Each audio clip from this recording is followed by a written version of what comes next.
Assalamualaikum warahmatullahi wabarakatuh. Alhamdulillahillazi an'ama alaina bi ni'mati iman wa Islam. Baik, saya Nandika Adi Putra NPM 2110070120024 Program Studi Kesehatan Masyarakat. Di sini saya akan mempresentasikan tugas pertemuan 14 saya dengan mata kuliah Etika dan Hukum Kesehatan dengan topik bahasan yaitu Informed Consent dan Informed Choice.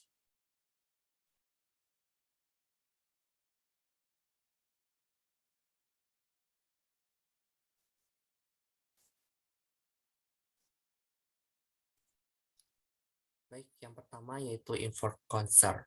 Berdasarkan Peraturan Menteri Kesehatan atau Permenkes Republik Indonesia Nomor 260 garis miring Menkes garis miring PER garis miring Romawi 3 garis miring 2008. Persetujuan tindakan kedokteran atau informed consent adalah persetujuan yang diberikan oleh pasien atau keluarga yang telah mendapatkan penjelasan secara lengkap dan rinci mengenai tindakan medis yang akan dilakukan. Informed consent sendiri merupakan prosedur etik yang diatur oleh hukum dan berkaitan erat dengan pelayanan kesehatan sehari-hari. Komponen penting yang diperlukan dalam informed consent adalah persetujuan atau penolakan, baik dari pasien atau keluarga yang kompeten, informasi yang jelas dan rinci mengenai tindakan medis yang akan dilakukan, serta keterangan bahwa persetujuan diberikan tanpa paksaan. Informed consent merupakan suatu prosedur persetujuan tindakan medis yang diberikan pasien kepada dokter. Selain itu, informed consent sendiri merupakan bentuk komunikasi antara pasien dan dokter dengan tujuan memberikan informasi mengenai prosedur atau pengobatan yang direncanakan, risiko tindakan, manfaat tindakan, prognosis penyakit, dan alternatif terapi lainnya.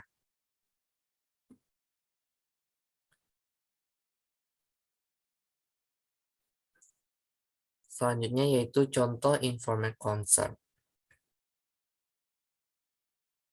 Yang pertama yaitu dalam kasus yang memakai terapi atau obat yang kemungkinan banyak efek samping, seperti terapi dengan sinar laser dan lain sebagainya. Yang kedua dalam kasus-kasus yang menyangkut dengan pengobatan yang memakai teknologi baru yang sepenuhnya belum dipahami efek sampingnya. Selanjutnya yaitu informed choice. Informed choice adalah bentuk pilihan setelah mendapatkan penjelasan tentang alternatif asuhan yang akan dialaminya. Menurut Kode Etik Internasional Bidan yang dinyatakan oleh ICM tahun 1993 bahwa bidan harus menghormati hak wanita setelah mendapatkan penjelasan dan mendorong wanita untuk menerima tanggung jawab terhadap hasil dari pilihannya.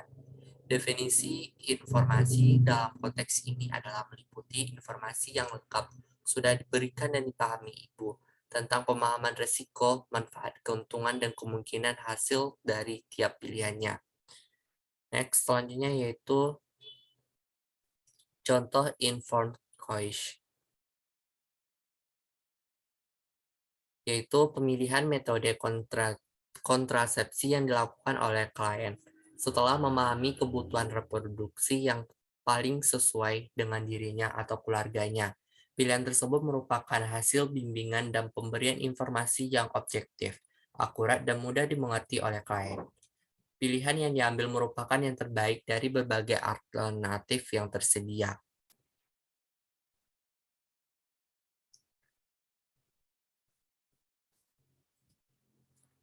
Next. Selanjutnya itu penerapan informed consent. Contoh penerapan informed consent di Rumah Sakit Umum Daerah Ambarawa, yaitu penerapan informed consent bagi pasien gawat darurat di Rumah Sakit Umum Daerah Ambarawa diperoleh gambaran bahwa dari 2 dokter, 2 perawat, serta 1 petugas rekam medis menerangkan bahwa jika pada saat pasien dalam keadaan gawat darurat, namun masih dalam kondisi masih sadar, Sebelum diberikan tindakan medis, ada beberapa dokumen yang harus diisi oleh pasien, keluarga, ataupun instansi pemerintah yang bertanggung jawab atas diri pasien tersebut. Setelah mendapatkan informasi seputar kesehatan dirinya, termasuk juga tindakan medis yang telah maupun akan diberikan oleh dokter kepada pasien atau klien tersebut.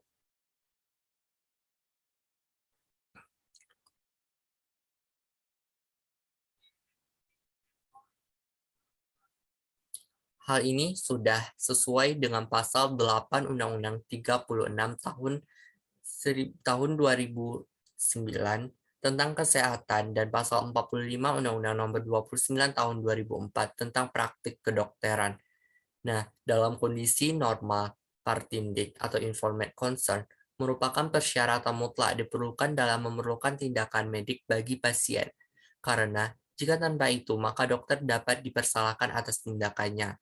Setiap orang berhak untuk mendapatkan informasi seputar kesehatan dirinya, termasuk juga tindakan medis yang telah maupun akan diberikan oleh dokter kepadanya. Next, selanjutnya yaitu penerapan informed choice. Contoh penerapan informed choice pada pelayanan KB. Informed choice merupakan aspek yang sangat penting dalam pelayanan keluarga berencana atau KB dan kesehatan reproduksi atau KR.